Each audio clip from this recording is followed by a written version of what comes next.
Bienvenue à toutes, bienvenue à tous. Ça fait débat. 3 questions nous intéressent par rapport à l'actualité dans notre pays, en République démocratique du Congo. Nous allons d'abord prendre cette entrée. Il s'agit bien entendu de la pollution des rivières Kasai et la rivière Chikapa. Voilà. La gestion de ce dossier par le gouvernement Sama Lukonde, est-ce une gestion rationnelle, efficiente, efficace? Est-ce que le gouvernement maîtrise tous les paramètres? Nous allons tenter d'y répondre avec les invités. L'autre question, c'est justement cette affaire de la CENI, la présidence. Les divisions continuent. Pour l'instant, l'Assemblée nationale, à quelques jours de la rentrée parlementaire, pour la session, la grande session de septembre, une session essentiellement budgétaire, l'Assemblée nationale va-t-elle jouer en pyromane ou en sapeur-pompier? La question est également sur la table. Et la grande question qui va nous intéresser, c'est l'évaluation de l'état de siège en Ituri et dans la province du Nord Kivu. Est-ce que cette évaluation est vraiment rigoureuse? Quel est le résultat? Alors que les éditions se sont multipliées au niveau de la Chambre basse du Parlement et même de la Chambre haute. D'abord, des invités en attendant les autres, on nous dit qu'ils sont butés dans les embouteillages. Monsieur Mwamba, Rodrigue, vous êtes porte-parole du centre. Le parti des Kambinga, Germain. Oui, Germain Kambinga. Et merci beaucoup pour votre invitation. Il n'est pas aux affaires, Kambinga. Il est au FCC. Le FCC n'est pas aux affaires. Ah, lui, il est resté au FCC. Oui, exactement. Très bien. Alors, et puis, Manix Yenda, vous êtes le secrétaire général du Congo Positif, Union Sacrée, Dieudonné Nkishi, qui était plutôt du FCC. Il a traversé aussi après les autres ou pendant que les autres traversaient? Le Congo Positif, tout en étant au front commun pour le Congo, nous avions toujours prôné les valeurs qui sont représentées par le cliché positif que nous pouvons et que nous travaillons d'ailleurs pour imposer au sein de la République démocratique du Congo. Et ces clichés nous a mis en antipode totale avec le Front commun pour le Congo. C'est comme ça que nous avons jugé bon d'emboîter les pas selon la logique du président de la République, chef de l'État, qui semble déjà imprimer un autre cliché positif pour le changement de la République démocratique du Congo. Nous, Congo Positif, nous restons dans cette logique. C'est comme ça que nous avons cru aux idées, à la vision du président de la République, chef de l'État, ce qui justifie effectivement notre adhésion au sein de cette grande famille qu'on appelle l'Union sacrée pour la nation. Rodrigue Mwamba, dites-nous concrètement, est-ce que le gouvernement Sama Lukonde est à la hauteur dans la gestion de ce dossier de la pollution des 2 rivières? On parle déjà des infections, on parle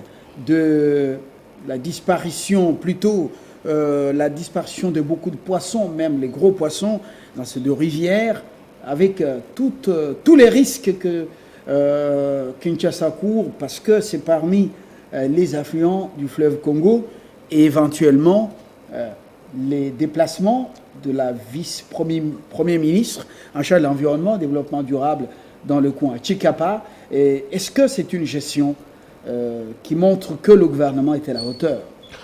Je pense que ce qui se passe au Kasai est un gros drame, M. Fabien, parce qu'il y a 13 zones de santé au Kasai, 12 sont atteintes. Il y a plus de 5000 cas de diarrhée qui sont signalés. Il y a eu 12 morts. Il y a des risques de cancer parce que lorsque les premières analyses qui ont été faites sur ce qui a été déversé dans la rivière Chikapa, affluent du rivière Kasai, révèlent du nickel. Et donc, je suis médecin, je sais que ce matériau a un gros risque cancérigène. Mais pour aller plus loin, il y a toute cette région-là dépend des eaux du Kasai. D'abord parce qu'elle dépend essentiellement de la pêche, ça c'est la première chose. Et les eaux du Kasai, justement, sont interdites de fréquentation. Donc, il n'y a même pas moyen d'un ravitaillement en vivres qui viennent de 600 km de là, d'Ilebo. Mais la question que vous me posez, devant cette catastrophe, qui s'est passé au Kasaï, est-ce que la gestion du gouvernement a été efficiente? Moi, je pense ce gouvernement est à la hauteur lorsque vous écoutez Mme Bazaïba? La seule chose. Et la manière dont le dossier est géré jusque maintenant, on parle de Chikapa avec l'exploitation ou le traitement du diamant qui serait donc à la base de ces produits qui a pollué les deux rivières. Est-ce qu'ils sont à la hauteur, ces warriors? La seule chose sur laquelle ils sont à la hauteur, permettez-moi de le dire, c'est la communication. Parce que tout ce qu'ils ont fait, c'est ce que moi j'appellerais donner l'impression qu'on fait quelque chose, alors qu'en réalité on ne fait rien. Quand est-ce que Mme Bazaïba et les autres ministres vont au Kasaï? C'est un mois plus tard, alors que l'alerte avait déjà été lancée. C'est seulement un mois plus tard qu'ils se réveillent et qu'ils disent « mais tiens, il faut qu'on fasse quelque chose ». Mais entre-temps, on déplore des morts, c'est 5000 cas de diarrhée signalés, des irritations de la peau, etc.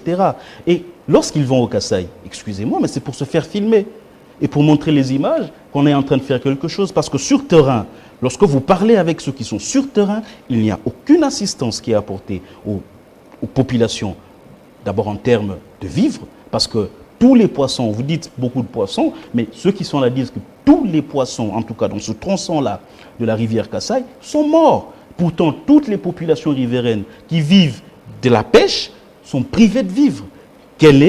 Qu'on nous dise, qu'est-ce que le gouvernement a fait de manière concrète pour ravitailler en vivre? On entend peut-être certaines organisations internationales qui apportent des kits médicamenteux, pendant que notre ministère de la Santé, lui, promet des kits médicamenteux qui ne sont pas encore arrivés. Donc, je pense que globalement, dans un premier temps, la gestion est catastrophique et que ce gouvernement était distrait. Mais le plus grand danger, j'aimerais le dire, il est encore devant nous. Parce que le fleuve, je veux dire, le Kasaï, la rivière Kasaï, est un affluent important du fleuve Congo. Alors, qu'est-ce qui nous dit que dans les prochains jours, ce n'est pas Kinshasa qui sera atteint? Alors, la question que moi j'aimerais poser... Vous êtes médecin. Je suis médecin. Vous avez eu l'information, généralement, le diamant est nettoyé, traité avec de l'acide. Exactement. Alors, les firmes qui exploitent du diamant en Angola, sûrement, ils exploitent un produit toxique. Exactement. Et avec un danger environnemental, un danger sur l'environnement et pour la santé humaine. À ce niveau, l'Ouganda, plutôt l'Angola,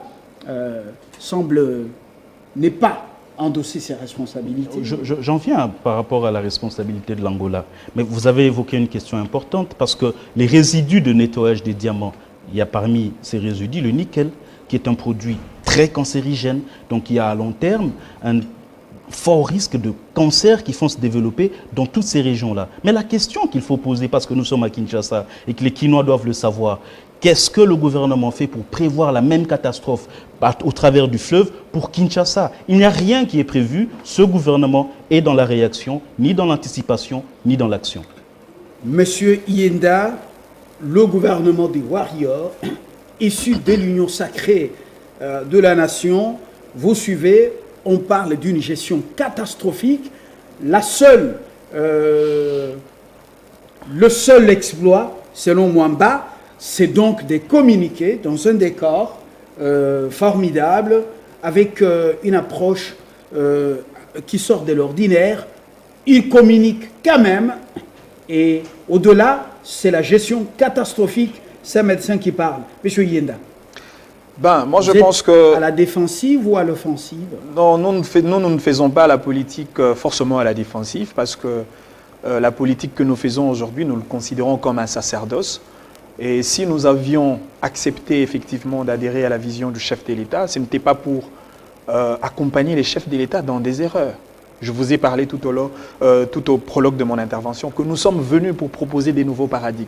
C'est cela notre cliché positif. Et donc, par rapport à la problématique... Je ne veux pas qu'on reste dans votre Congo positif. Oui. Je voudrais maintenant, au-delà des couleurs, nous examinons, nous analysons un dossier d'actualité, une question sensible, et il s'agit de la vie des Congolais. Tout à fait. Et de notre environnement. Alors, la manière dont le dossier est géré, on peut dire union sacrée avec ces warriors.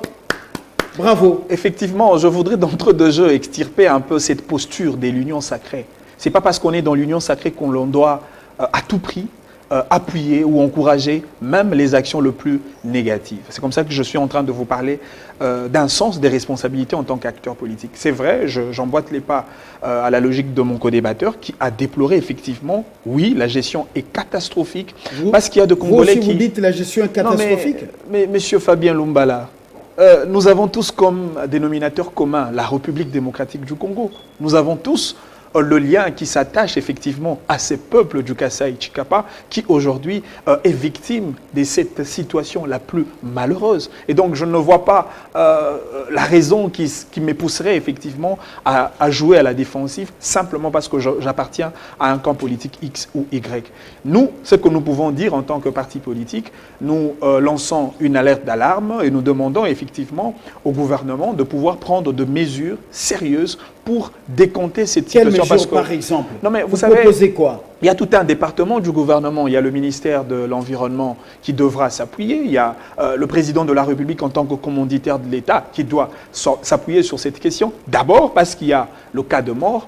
Qu'est-ce que nous faisons? Mais il y a un chef du gouvernement, le Premier ministre. Mais justement, le chef du gouvernement, c'est à lui la plus grande responsabilité pour pouvoir apporter les solutions idoines par rapport à la population du Kasaï qui est aujourd'hui victime de ces drames, victime de cette catastrophe, je dirais catastrophe la plus suicidaire parce qu'il y a autant de morts, il y a autant de victimes et nous craignons d'ailleurs, comme l'a dit mon co-débatteur, que cette situation affecte la partie Kinshasa parce que vous savez, l'affluent rivière Kasaï se joint aussi à la grande partie du fleuve Congo qui va vers Kinshasa. Et c'est cela le plus grand danger et nous pensons que le gouvernement doit travailler d'arrache-pied pour apporter des solutions. Il est vrai, qu'est-ce qu'il faut faire? L'ami a parlé de la communication. La communication pour la partie angolaise.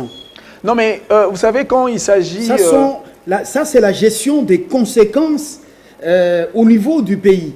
Mais en amont, l'Angola, parce que ces rivières tirent leur source d'Angola justement, on parle d'un produit cancérogène qui est utilisé dans le traitement du diamant au niveau de l'Angola. Alors, il faut laisser, parce qu'on est en très bon terme avec l'Angola, laisser les choses aller comme ça. Moi, je pense qu'en matière de souveraineté, la République démocratique du Congo ne peut pas être passif. Lorsqu'on se rend compte qu'un État, comme vous citez le cas de l'Angola, semble être auteur de ces drames qui a touché la plupart de nos populations du Kasaï. Je crois que sur le plan des responsabilités, il faudrait, ça prend du temps parce que la République démocratique du Congo devra mener des enquêtes nécessaires effectivement à travers un accompagnement de justice internationale pour voir effectivement si on peut endosser la responsabilité sur le dos de l'Angola. Et je peux vous rassurer que, vous savez, au-delà de la sphère nationale, il y a la dimension internationale, il y a des partisans de droits et libertés fondamentaux des citoyens, il y a des structures de droits de l'homme, il y a des ONG qui travaillent effectivement en termes d'enquête pour voir comment on peut endosser la responsabilité. Les experts, Madame Bazaïba était précédée par des experts dans le Kasaï, donc la province du Kasaï, parce qu'on a beaucoup de fragmentés, beaucoup de provinces, mais sans ressources, une parenthèse. Et puis, il y a eu, au-delà des... Même Mme Bazaïba s'est fait accompagner également des experts. Qu'est-ce que l'échantillon amené à Kinshasa ça a donné dans les laboratoires scientifiques? On sent un flou artistique. C'est cela. En fait, je crois que mon ami a mis un accent par rapport à la communication, même s'il a argumenté beaucoup plus dans un sens le plus négatif possible. Mais la communication, elle n'est pas du tout mauvaise, parce que le gouvernement aujourd'hui est tenu à un devoir de redevabilité, rendre le compte à chaque situation qui préoccupe la population congolaise. Mais je crois que vous avez même exprimé votre souci par rapport à ce flou qui traîne encore dans cette situation du Kasaï. Et nous voulons que le gouvernement essaye de dire avec une certaine assurance la vraie réalité qui se passe dans le Kasaï Chikapa pour rassurer aux Congolais. Et aussi, il faudrait savoir que nous, la population, nous n'avons pas besoin seulement d'une communication dépourvue d'un contenu aussi réel, nous avons besoin de solutions et c'est par la solution qu'on peut effectivement dire qu'il s'agit d'un gouvernement de warriors, un gouvernement des guerriers, parce que le gouvernement des guerriers est celui qui apporte de vraies solutions aux problèmes des Congolais. Alors on sent que même si on est au-delà des couleurs politiques, Congo positif, n'a pas levé totalement son pied du FCC. Peut-être que ça va venir progressivement. Alors, Monsieur Mwamba, nous allons passer à une autre question d'actualité. Permettez quand même que je revienne sur... vous avez des propositions à faire, au-delà de votre critique acerbe, de votre diatribe. Vous parlez d'une gestion chaotique, mais dites-nous quelles sont les propositions concrètes que formulez à Madame Bazaïba et à tout le gouvernement de Samalou Condé, parce que cette affaire, c'est quand même c'est grave ce qui se passe. C'est très grave, c'est un drame. Et nous craignons, parce que déjà, selon les dernières informations, les provinces du Maï-Ndombe seraient déjà atteintes, parce que le fleuve Congo, alors je vais dire, la rivière Kassai, elle passe par là avant de se jeter dans le fleuve Congo. Donc c'est très important, il faut absolument que cette affaire puisse être prise au sérieux, parce que la ville de Kinshasa elle-même, elle est menacée avec tout le drame que cela peut provoquer. Permettez quand même que je revienne sur la responsabilité de l'Angola, parce que c'est quand même une société minière là-bas, je crois la Kato Mining Company, qui a causé ce drame-là. J'ai suivi Mme Bazaïba qui évoquait ce fameux principe de pollueur-payeur. Mais le problème, c'est que c'est un principe qui est énoncé. Elle a elle-même dit que nous n'avons pas ratifié plusieurs textes de loi qui pouvaient nous permettre de réclamer justice et réparation. Ce que nous proposons d'abord au centre, c'est qu'il faut qu'il y ait, par rapport à cette question-là, une enquête pour déterminer les responsabilités. Ça, c'est la première chose. Et malheureusement... Ils sont allés à Chikapa, ils étaient en tourisme? Une enquête mixte, c'est-à-dire qu'il y ait à la fois des experts congolais et angolais pour que les résultats de l'enquête ne soient pas rejetés par un camp ou l'autre. Ça, c'est très important. Ça, c'est la première chose. Mais deuxièmement, après, il faut compléter notre arsenal juridique. Parce que ce fameux principe de pollueur-payeur qui veut que celui qui pollue, l'entreprise qui pollue, puisse payer pour la lutte contre la pollution, nous n'avons pas les moyens juridiques de sa mise en œuvre. C'est ça le vrai problème. Même si nous pouvons le brandir, même si nous pouvons réclamer justice, mais ça ne seront que des arrangements avec cette société-là ou avec la République d'Angola. Il n'y aura pas un arsenal juridique coercitif qui permette à ce que ces populations-là soient remises dans leur... En tout cas, que la République puisse être mise dans ses droits. Donc, ce que nous attendons de ce gouvernement, c'est une proposition d'un arsenal juridique qui permette à ce que nous profitions de ce principe pollueur-payeur. C'est la dernière proposition. Voilà. Vous en avez une autre. Voilà, ce sont les deux propositions. Au niveau justement de l'Angola. Alors, un complément où on aborde carrément le dossier le dossier en rapport avec la présidence de la Commission électorale nationale indépendante. La commission paritaire de l'Assemblée nationale a donc fait révéler son rapport et on attend d'ici quelques jours déjà la rentrée parlementaire pour la session ordinaire de septembre. Je voudrais que vous commenciez ce sujet. Manix Ienda, l'Assemblée nationale jouera un rôle de sapeur-pompier ou tout simplement un rôle de pyromane? L'Assemblée nationale est une institution à vocation démocratique. C'est un temple de la démocratie. Le rôle qu'elle peut jouer, c'est de rester d'abord essentiellement attachée aux conditions impératives posées par le texte de la République et de surcroît la constitution de notre pays. Vous savez, ces problèmes des élections en RTC, c'est vrai que c'est un problème qui fait couler beaucoup d'encre et beaucoup de salive, mais je crois que les acteurs politiques perçoivent un peu ces problèmes avec beaucoup de légèreté, tout en sachant que nous parlons parce que nous voulons tirer à tout prix le drap de notre côté en tant que parti politique. Mais écoutez, monsieur Fabien Lumbala, moi je l'ai toujours dit et je continue à le dire.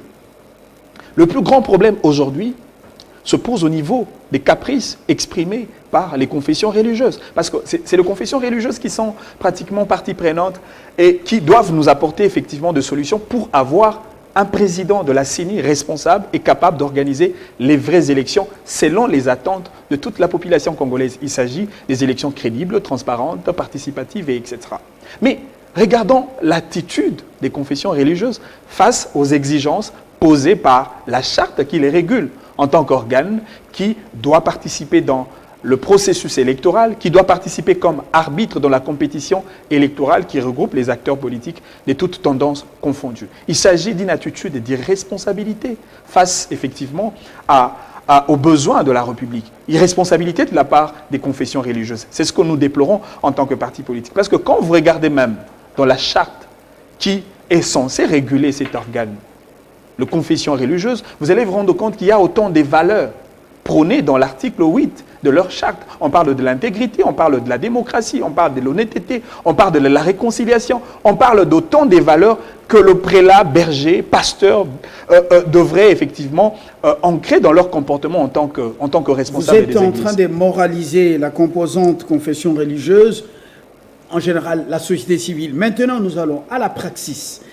L'Assemblée nationale, vous avez suivi, le rapport paritaire a été donc déjà rendu public. Quoi de plus normal. Et puis, mais non, le bureau Mbosso et la plénière, ça sera pour dire on avance le train des élections en marche, ou tout simplement une marche en arrière pour pouvoir remettre le compteur à zéro dans ce processus afin d'avoir un peu plus de consensus. Je vous ai dit tout à l'heure que l'Assemblée nationale devra rester légaliste.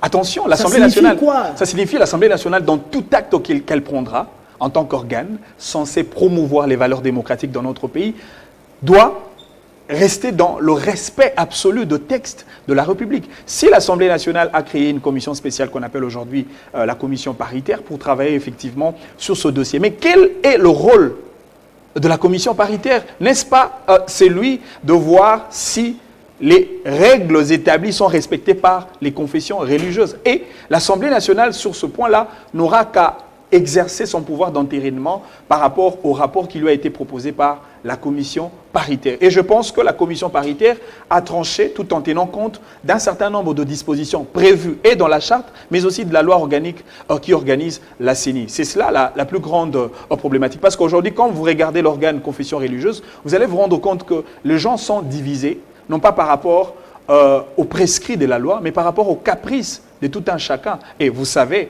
que lorsqu'il y a des égos qui divisent les uns tout comme les autres, c'est la loi qui doit nous départager. Et c'est comme ça que nous, en tant que parti politique Congo Positif, nous appelons au bon sens les confessions religieuses à pouvoir rester sur le prescrit de la charte, le prescrit de la loi. C'est par là que nous allons effectivement bâtir une démocratie de qualité reposant sur les valeurs légales, les valeurs des textes et de surcroît les valeurs constitutionnelles. Rodrigue Mwamba, c'est votre tour maintenant. Une Assemblée nationale légaliste, c'est-à-dire valider le PV ou le PV de 6 confessions religieuses et éventuellement entériner le choix de Denis Kadima à la tête de la CENI. Non, mais c'est regrettable parce que ce qui se passe à l'Assemblée nationale témoigne justement de l'inutilité de cette grosse mosaïque d'opportunistes qu'on appelle l'Union sacrée, qui visiblement ne sert même pas les intérêts stratégiques du président de la République lui-même. Parce que lorsque mon condébatteur parle de l'égalité, mais la l'égalité, parlons-en. Cette fameuse commission qu'on dit paritaire, elle a été formée sur quelle base? Allons-y. On a suivi un député, tous on l'a suivi, dire que cette commission, qui soi-disant est paritaire, est composée de 13 membres de la majorité et 6 ou 7 de l'opposition. Une commission paritaire qui fait la promotion de l'impartialité, alors que les membres devaient être, égaux. Il y aurait eu un nombre égal des membres entre l'opposition et la majorité. Ça, c'est la première chose. Une petite parenthèse, je ne vous coupe pas la parole. Le centre, c'est juste le nom d'un parti où vous êtes réellement centriste.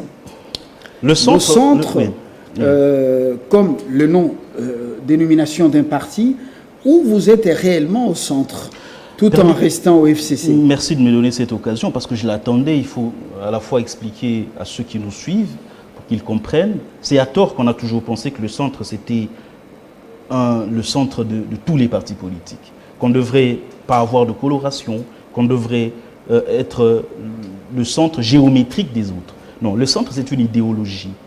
L'idéologie centriste, en peu de mots, c'est la quête permanente. Alors, c'est pas le centre devant tous les problèmes, pas du tout. Voilà. Ni géométrique, je veux dire. Donc, le centre, c'est une idéologie qui, pour nous, il faut, devant tout problème de la société, chercher le consensus le plus large possible.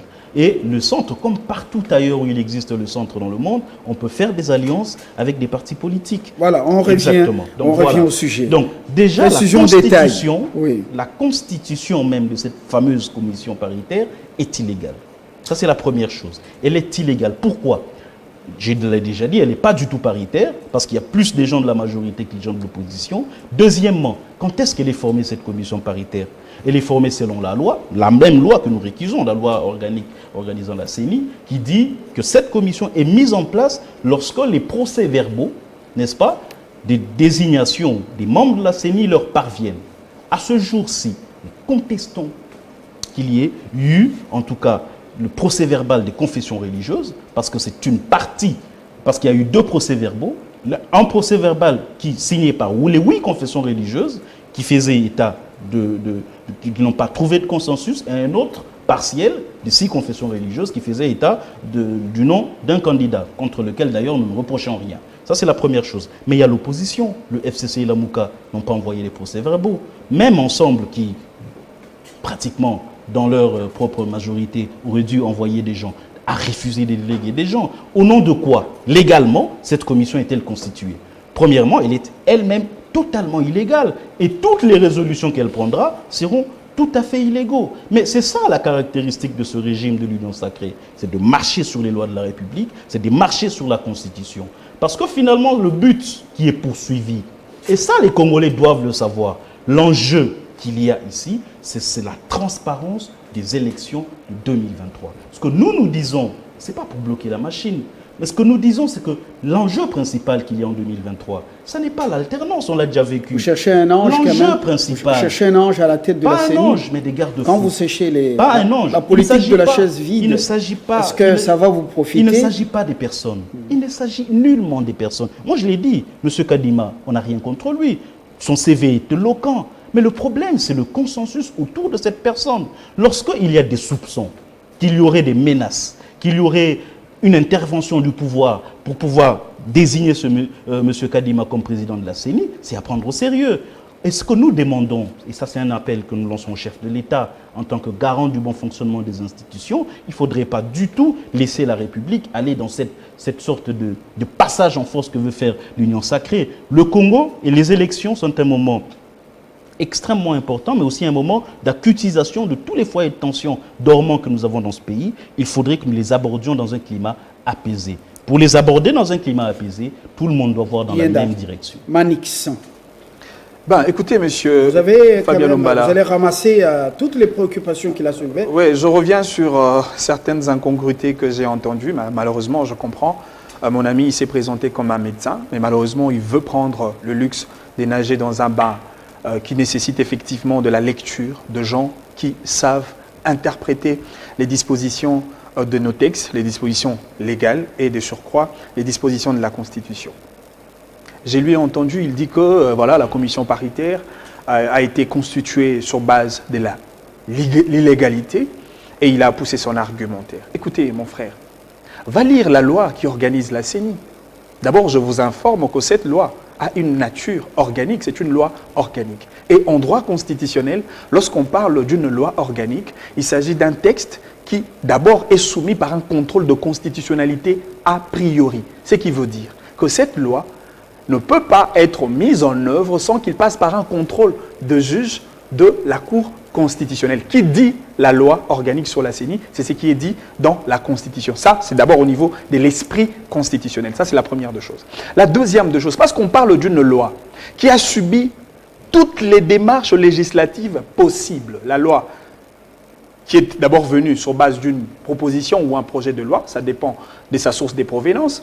La loi a été débattue au niveau du Parlement par le camp de la majorité et le camp de l'opposition. La loi a été adoptée au regard du principe de la majorité absolue au niveau du Parlement. La loi a été promulguée par le président de la République et la loi a été contrôlée par la Cour constitutionnelle. Et la loi, enfin, a été publiée par le journal officiel pour être finalement opposable à tous. Mais voilà, il y a des gens qui se réveillent un matin avec une certaine crise d'épilepsie intellectuelle pour dire, ben voilà, nous allons récuser la loi parce qu'on n'est pas d'accord Éviter les à la mots loi. forts. Ça, c'est la première des choses. Non, c'est quand même très important. C'est pas quand même éviter les élégant. mots forts. Oui, je le ferai, je le ferai, il n'y a pas de problème. Je le ferai. Mais c'est pas quand même élégant quand on voit quelqu'un, un acteur politique, un jeune que je respecte, surtout en ce qui concerne sa dextérité intellectuelle, d'aborder sur les questions de l'État, venir traiter d'illégal une loi qui a été rendue possible par les initiatives, par les actes de parlementaires. Ça, ce n'est pas quand même responsable. La deuxième de choses, mon ami, il me dit, il a entendu. S'il vous plaît, je voudrais mettre un accent très important. Un aspect important, c'est la que commission le sacré continue à marcher sur les lois de la République. Ça, ce n'est pas un aspect important, M. Fabien Lumbala. Ça, ce n'est qu'un discours. Il dit que, un discours qui relève de sa posture en tant que parti. L'Assemblée nationale où le Parlement semble amener le peuple congolais dans une sorte de forcing. Ça, c'est un discours générique, on est habitué à cela. Il suffit encore de prouver aux Congolais, effectivement, que le Parlement a opté pour le chemin du forcing. Il parle de la commission paritaire en termes de nombre. Mon cher ami, va lire la loi sur la CENI. Lorsqu'on parle de la commission paritaire, ce n'est pas par rapport au nombre égal. Cette parité, le concept, non, c'est par rapport à l'opposition et la majorité qui doit... Oh, mais effectivement, va lire la loi. C'est là que je vous attendais, mais écoutez, vous avez tout faux. Vous avez tout faux. Écoutez, je vais vous dire une chose. Hein. Moi, je suis très élégant. Je ne verserai jamais dans les considérations de caniveau. Je ne suis pas dans les subtilités de la loi. Je n'ai même pas dit que la loi elle était anticonstitutionnelle, qu'elle n'a pas subi tout le bon. Non mais effectivement, vous ne pouvez pas. Vous ne pouvez pas récuser la loi qui a été valablement admise. S'il vous plaît. Et qui a subi toutes les démarches législatives. Il réagit rapidement. Il m'a ravi la parole. C'est moi qui prenais la parole. Il réagit rapidement. Ok, d'accord. Je le conseille. Je n'ai jamais fait une critique de forme sur la loi. La loi, qu'elle soit constitutionnelle ou pas, je n'ai jamais dit ça. J'ai dit ceci. Et je me suis basé sur deux éléments. Que la constitution de la commission paritaire était illégale. Je n'ai pas dit que la loi n'était pas illégale, comme vous avez dit, je ne sais même pas ce que ça veut dire. J'ai dit que la constitution de la commission était illégale. Et vous vous basez sur base de quel texte? S'il vous plaît. Finir. Qu'il donne quand même des dispositions, c'est pas quand même normal. C'est l'article 12 de la loi organique. C'est l'article 12 vérifié. Si vous ne connaissez pas, je vous apporte l'information, monsieur le juriste. Maintenant, cette loi-là, elle est claire. Elle dit que lorsque les procès-verbaux de désignation des membres de la CENI arrivent, c'est à partir de ce moment-là qu'une commission paritaire, et c'est clair, ce sont les députés qui le définissent, une commission paritaire, c'est une commission où il y a un nombre égal de représentants et de la majorité et de l'opposition. Si vous voulez faire du néologisme dans ce domaine-là, publiez. Maintenant, c'est ce que je dis. Donc il y a ce niveau-là. Elle viole la loi à ce niveau-là. Deuxièmement, c'est qu'elle n'a pas reçu les procès-verbaux. Pourquoi cette commission est mise en place avant la réception des procès-verbaux? C'est ça le deuxième élément. Pour moi, j'estime, elle a violé la loi. Maintenant, lorsque vous me parlez de tout ce beau cours de droit que vous faites, moi, je ne suis pas dans la subtilité de la loi. Moi, je suis dans les faits. C'est sur les faits que nous discutons. Réagissez par rapport à ça. Merci, M. Momba. Monsieur Yenda, est-ce que vous êtes d'accord avec lui qu'au niveau de la composition de cette commission paritaire, il y a eu on a énervé la loi parce qu'il dit que l'opposition ne s'est pas retrouvée dans cette commission. Non, mais pas du tout, M. Fabien Lumbala. Comment être d'accord avec quelqu'un qui s'inscrit dans une autre logique que celle prévue par la loi? Il a évoqué le cas de l'article 12 de la loi organique qui organise la CENI. Mais, mon frère, va quand même lire cette loi. Je l'ai lu. Mais effectivement. S'il vous plaît. Oui. Mais quand vous lisez la loi, ne prenez surtout pas le risque d'interpréter la loi par rapport à votre capacité de comprendre le français. La loi parle, quand on parle, mais allez même interroger aux députés nationaux, ils vous diront. S'il vous plaît.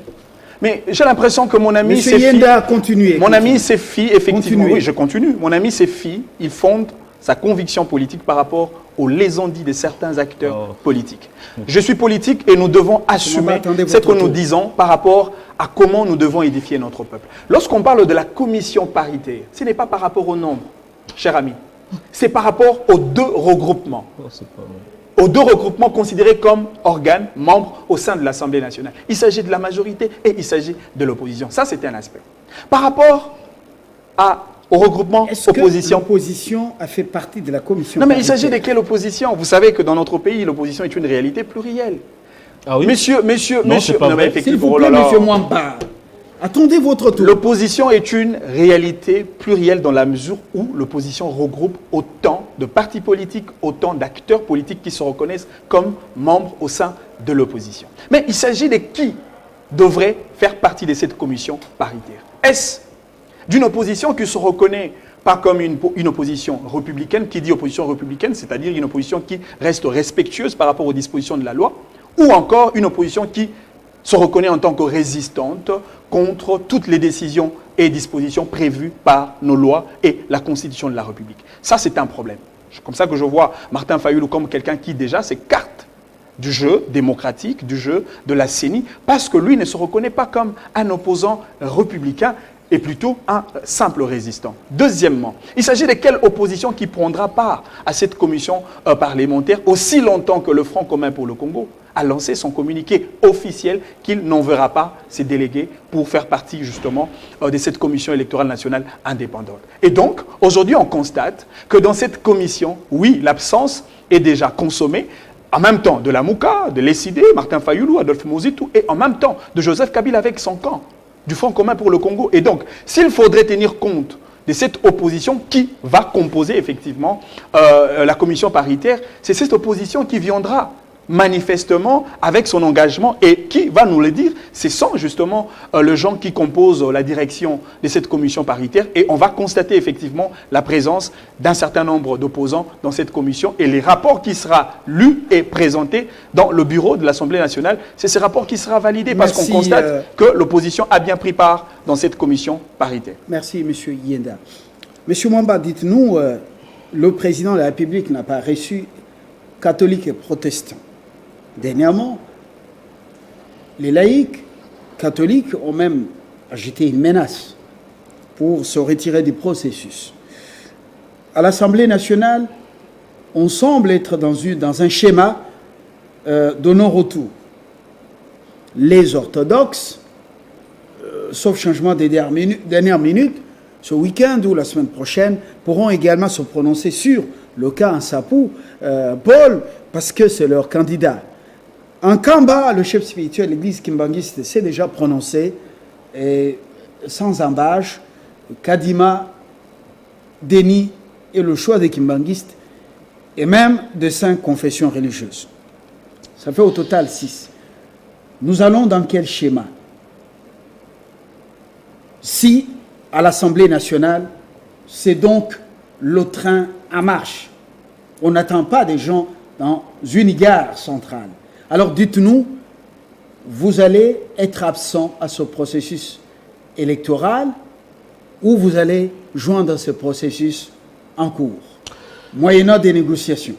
D'abord, quittons la politique politicienne, où il faut à coûte que coûte défendre son camp. Je viens de vous poser quelques préoccupations. Moi, ce que je préfère, je vais répondre très clairement à ces questions. D'abord, il n'a jamais été question pour le FCC de ne pas participer au processus électoral.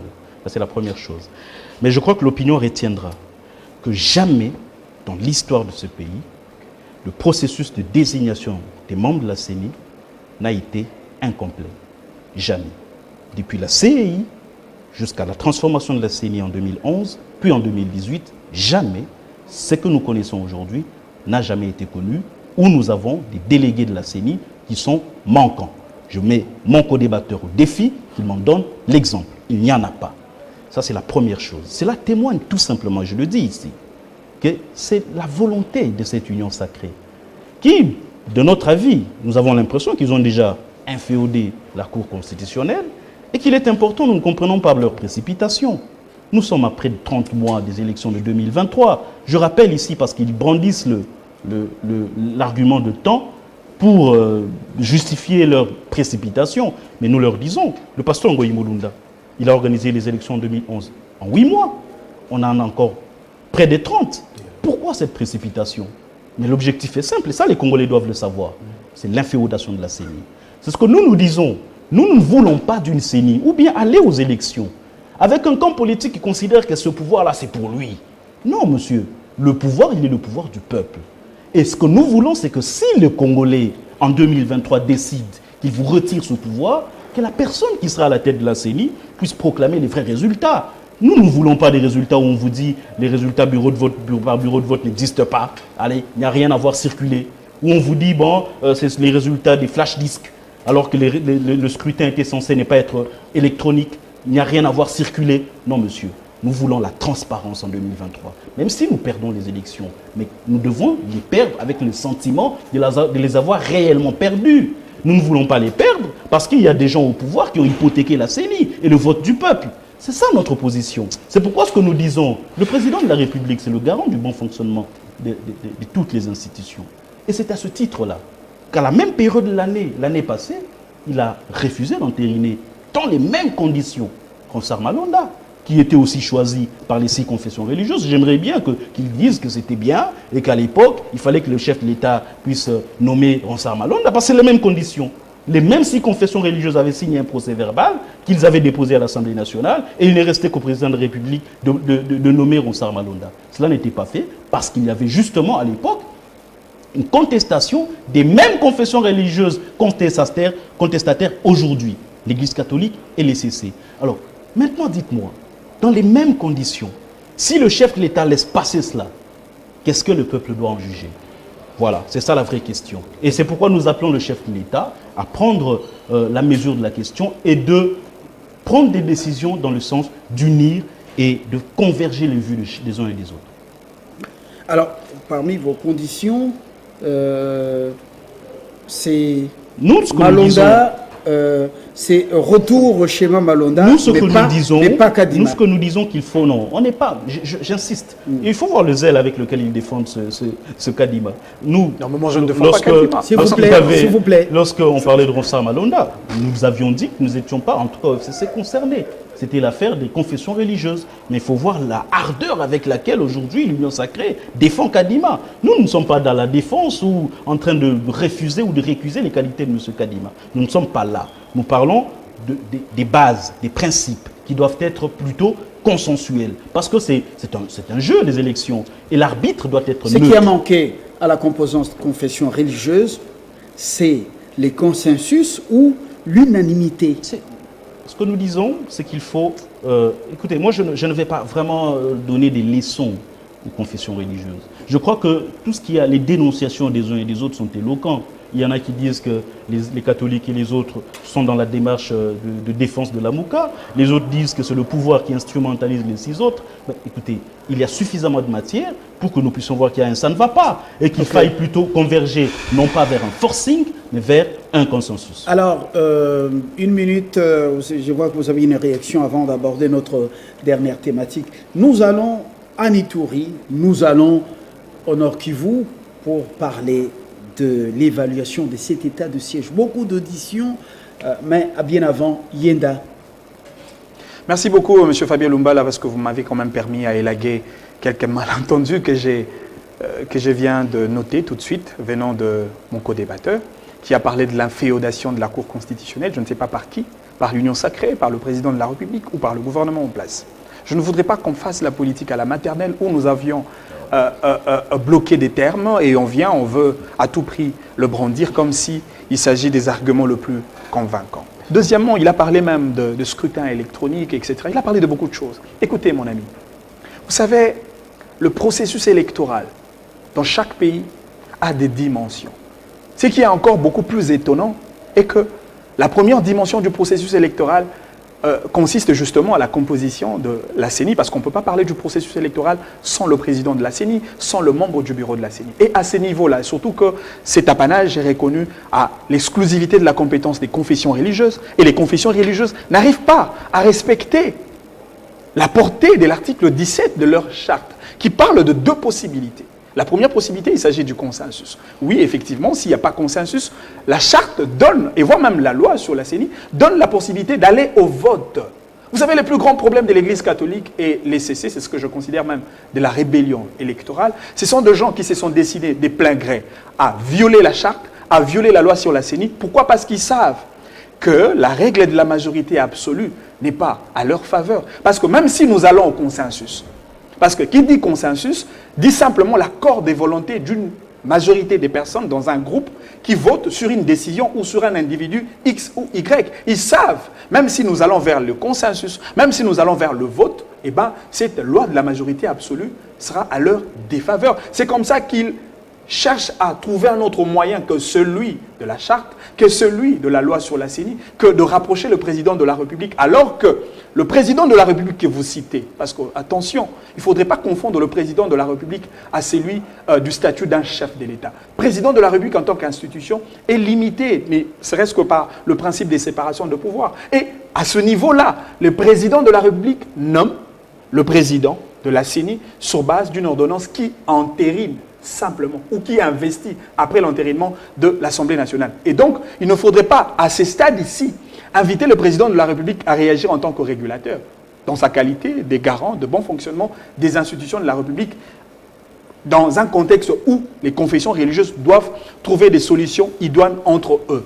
Et deuxièmement, il a parlé de scrutin électronique, j'ai entendu. C'est comme ça que j'ai dit, la réalité électorale, attention mon cher ami, c'est une réalité qui demande quand même une certaine intelligence politique le plus avérée pour effectivement savoir comment aborder cette question. Martin Fayulu, lorsqu'il s'est retrouvé devant le juge dont vous avez cité, que vous récusez, que vous considérez même d'inféodé au pouvoir de l'Union sacrée aujourd'hui, lorsque Martin Fayulu a brandi les câbles ISB, les captures de photos téléphoniques parce qu'ils avaient utilisé les smartphones lors des élections de 2018, mais quelle a été la réaction du juge? Le juge de la Cour constitutionnelle, en ce qui concerne les contentieux électoraux, s'il vous plaît, il n'est pas juge des captures, il n'est pas juge de la légalité. Encore chose grave, il n'est même pas juge de la constitutionnalité, il est juge des sincérités. Et qui dit sincérité?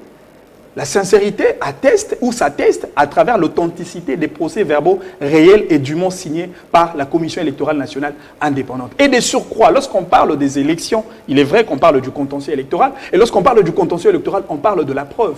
Mais non, quel est le droit positif de la preuve par rapport au système électronique, par rapport au scrutin électronique? Attention, notre droit positif congolais ne reconnaît pas la preuve électronique pour effectivement pousser le juge à attester l'authenticité de ces captures photos ou encore d'un câble ISB. C'est comme ça que le juge avait rappelé M. Martin Fayulu à la légalité et au respect de jeux démocratiques tels que prescrits par non seulement la constitution de notre pays, mais aussi par le droit constitutionnel. Vous, en tant que politique, vous devez savoir ce chose, parce qu'on ne peut pas faire la politique sans avoir les b.a.-ba du droit électoral, moins encore le principe qui régule l'atmosphère démocratique. C'est quand même très important et ça fait partie de votre profil en tant qu'acteur politique. On aborde cette dernière question. On a auditionné beaucoup des ministres. Oui, même certains mandataires, les officiers supérieurs de l'armée, les forces armées de la RDC, même de la police. Beaucoup d'auditions à l'Assemblée nationale et au Sénat. Oui, mais la situation sur le terrain, au-delà de quelques milices et leurs chefs qui se rendent au FARDC, oui, la guerre asymétrique fait encore rage sur le terrain. Il y a des morts, des voitures incendiées, il y a encore des Congolais vraiment massacrés. Eh bien, nous sommes devant justement un dilemme. Évaluation, oui, mais pour quel résultat? Est-ce que c'est une évaluation rigoureuse? Vous avez la parole. Merci, je vais en finir, mais je ne peux vraiment pas faire passer. Non, nous sommes déjà au dernier sujet. Donnez-moi 30 secondes. Juste 30 nous sommes au dernier sujet. Et j'aimerais dire à mon co-débatteur, le rappeler encore à l'élégance, mais surtout lui dire que votre envie de me faire la leçon, malheureusement, vous rend ridicule. Ce que moi j'ai dit, c'est que le scrutin passé en 2018 était censé, lisez la loi électorale, était censé ne pas être électronique. Et le président de la CENI de l'époque nous a présenté des résultats qui étaient issus des clés USB. Et c'est la vérité, tout le monde le connaît, je n'ai jamais parlé à moi de Martin Fayulu, je ne sais pas d'où vous sortez cela. Voilà, c'était ça la précision de taille, et la loi électorale interdisait le vote électronique, du moins pour le scrutin de 2018. Je veux venir à l'état de siège. Moi je dis, c'est notre position au centre, nous ne sommes pas avares des critiques lorsqu'il s'agit de nos forces armées, parce que ce qui se passe à l'Est, c'est un drame de tous les jours, et donc il ne faudrait pas faire de la politique des récupérations et de la politique politicienne ou critiquer pour critiquer. Mais néanmoins, nous sommes des citoyens congolais et nous observons la situation. Partons de l'objectif pour lequel l'état de siège a été décrété, parce que c'est de ça qu'il s'agit. C'était pas de faire comme vous avez annoncé, des redditions des groupes armés. L'objectif principal, c'était de réduire le taux des personnes qui chaque jour sont victimes de ces groupes armés-là. Ceux qui sont tués, ceux qui sont violés et ceux qui sont victimes de toutes les barbaries de tout genre perpétrées par ces groupes armés-là. C'est ça la question. Et si on doit évaluer l'état des sièges sur cette base-là, c'est les chiffres qui doivent parler. Mais les chiffres, eux, ne sont pas encourageants. Les chiffres, ils sont clairs. Il y a plus de morts aujourd'hui, plus que hier. Les rapports sont accablants. Des ONG qui ne sont même pas démentis par le gouvernement. Ça, sur ce point de vue-là, nous disons qu'il y a du souci. Et nous nous interrogeons sur la pertinence même de l'état de siège. Parce qu'à côté de l'état de siège, c'est la vie administrative ou la vie civile qui est paralysée. L'administration civile est paralysée. Aujourd'hui, la justice civile ne fonctionne pas dans ces régions-là. Même pour avoir un jugement supplétif de changement de nom, c'est extrêmement difficile.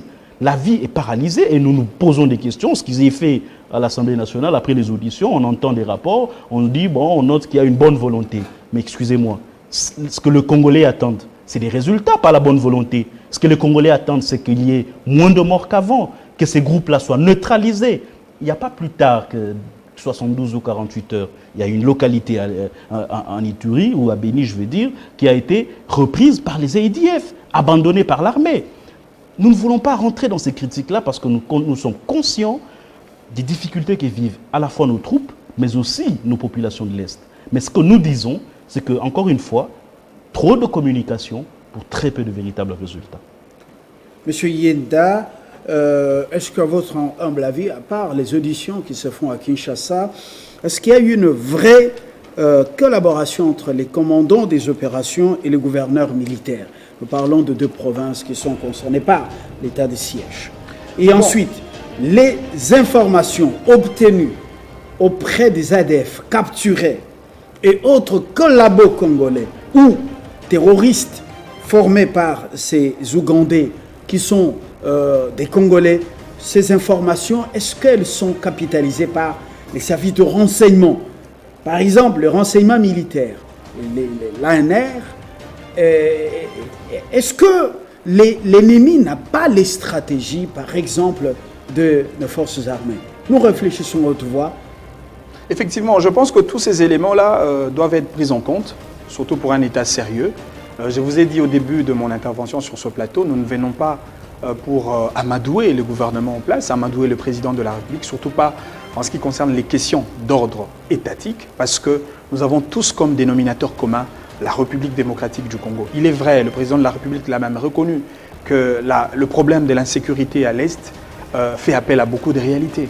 Et je pense que lorsque nous nous engageons dans la voie d'éradiquer ces fléaux, d'éradiquer cette insécurité, nous devons prendre en compte tous les paramètres possibles. Mais seulement, ce qu'il faudrait d'abord saluer, c'est le point de départ en termes de vision, en termes d'impulsion du président de la République en décrétant un état des sièges. Ça ne suffit pas. Oui, j'ai bien dit ça ne suffit pas, mais c'est un point de départ vers la résolution définitive que nous pouvons envisager. Entre-temps, vous êtes au courant, vous avez vu le Camerounais qui s'intéresse beaucoup aux questions de la sécurité congolaise. Oui. Il a été à Kamituga. Vous avez vu le spectacle. Ngwabije et Samba ne mettent pas sur la même longueur d'onde. On parle de l'exploitation des minéraux par les Chinois. On parle également d'une milice qui sécurise les exploitants étrangers et dont en Ituri, Akage vient de donner un rapport. On parle des 30 sociétés qui exploitent là-bas. Est-ce que Kinshasa connaît tout ça? On sent qu'il y a un flou artistique. Et les affaires se font dans l'Est. Et on veut à tout prix l'échec patent de l'état du siège. Je vous ai dit tout à l'heure, M. Fabien Lumbala, il faut percevoir... L'Union sacrée avait pris la mesure, l'ampleur de ces décisions. Bon, moi je pense que l'Union sacrée en tant que regroupement, en tant qu'organisation qui regroupe les acteurs politiques, n'aura peut-être pas des solutions définitives à donner par rapport à l'insécurité de l'Est, parce que la question de l'Est est une question d'ordre institutionnel. Si nous pouvons fier ou nous pouvons faire confiance, il faudrait faire confiance essentiellement aux institutions de la République. C'est sur le gouvernement que le peuple congolais attend des résolutions et des solutions définitives par rapport à ces problèmes. Je vous ai dit, il faut regarder ces problèmes sous une parallaxe la plus diversifiée, parce qu'au-delà de ce que vous avez évoqué comme le problème de multinationales, il y a le problème d'ordre politique, parce qu'il y a même certains acteurs politiques qui se sont transformés comme le tireur de ficelle pour effectivement mettre notre pays dans une situation la plus chaotique. Il y a même la dimension diplomatique. C'est comme ça que je salue l'abnégation et le courage et surtout la détermination du président de la République qui a compris que, voilà, pour le problème de l'Est, il faudrait aussi s'appuyer sur le levier diplomatique, faire appel effectivement à certains États partenaires qui viendront pour accompagner la République démocratique du Congo dans l'optique d'éradiquer ce problème et d'installer la paix dans la région et d'installer la paix surtout essentiellement dans le territoire congolais. Et je pense que le gouvernement congolais devra mettre encore un peu plus d'efforts pour mettre fin à cette sorte d'insécurité qui continue à infester notre population, qui continue d'ailleurs à dégager un peu, à mettre de côté cet aspect de la souveraineté nationale. Parce que lorsqu'on parle de la souveraineté nationale, il s'agit de la force d'un État qui se manifeste à travers l'étendue du territoire national. Aussi longtemps que la RDC, la République démocratique du Congo, n'arrive pas à assumer ses responsabilités vis-à-vis de la protection de ses citoyens, eh ben, il serait quand même difficile de parler de la souveraineté nationale. Et quoi de plus normal, parce que la situation reste la même. Votre mot de la fin, Rodrigue Mwamba, pour boucler ces deux choses. Non, je crois que les Congolais se sont rendus compte de l'aveu de mon co-débatteur. L'Union sacrée n'a pas de solution et qu'il faudra attendre un gouvernement. L'Union sacrée n'est qu'un regroupement politique. C'est le gouvernement de l'Union sacrée. Donc, si un autre gouvernement peut faire mieux. Ouais. Mais ce que je voudrais dire sur la question de l'Est, surtout avec le dernier reportage de M. Alain Foucault, qui révèle de la puissance même de tous ces intérêts capitaux, ces entreprises étrangères qui ont fait de l'Est parfois un no man's land où l'autorité de l'État ne s'exerce pas. Je pense que c'est aussi un pan ou une partie du problème de l'Est, parce que ces gens-là, ils financent ces groupes armés-là.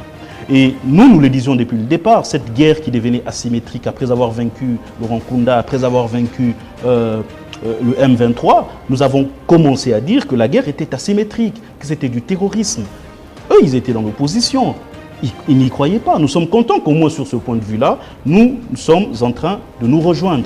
Et nous saluons l'initiative du président de la République lorsqu'il crée l'entreprise générale de Cobalt. Nous pensons que c'est une solution justement pour essayer de ravir le monopole de l'exploitation de ce minerai stratégique à ces entreprises capitalistes véreux, pour permettre à ce que l'État puisse retrouver son autorité dans ce coin-là. Mais jusque-là, ce n'est qu'une entreprise qui a du personnel, mais est-ce qu'il y a les moyens techniques qui doivent accompagner? C'est là qu'il y a un problème. Et nous, en tant que Congolais, nous devons nous en rendre compte. Est-ce que nous avons les moyens, pas seulement financiers, mais est-ce que nous avons aussi les moyens en termes techniques, la technicité qu'il faut pour pouvoir exploiter nos propres minéraux? Parce que nous chantons ici, nous sommes un pays très riche, etc. Mais les potentialités ne sont pas des richesses. Après, il nous faudra trouver, moi je pense, il faudra trouver un modèle de développement qui n'a pas trop des accointances plutôt nationalistes ou de ce folklore nationaliste, mais pragmatique, pour intégrer tous ces capitaux étrangers, mais à bon escient, et les faire profiter aux Congolais. Je crois que c'est l'équation qu'il faudra résoudre pour tous les gouvernements qui arriveront. Rodrigue Mwamba, je vous remercie. Je rappelle que vous êtes le porte-parole du centre, Exactement. Le parti de Germain Kambinga. Vous restez au FCC. Oui, nous n'avons pas choisi la transhumance et l'opportunisme. Voilà. Et puis, Manik Seyenda, vous êtes le secrétaire général de Congo Positif, Union sacrée de la nation. Dieudonné Kishi, année le président Congo Positif. Vous avez donc rejoint l'Union sacrée. Merci d'être venu pour cet échange et ce débat. Vous avez compris que les circonstances n'ont pas permis aux deux autres d'être avec nous, mais le débat a eu lieu. À très bientôt. Retrouvez la rediffusion de ce magazine samedi à partir de 9h de Kinshasa et dimanche 11h, 11h15 sur votre chaîne. Portez-vous très bien. Au revoir.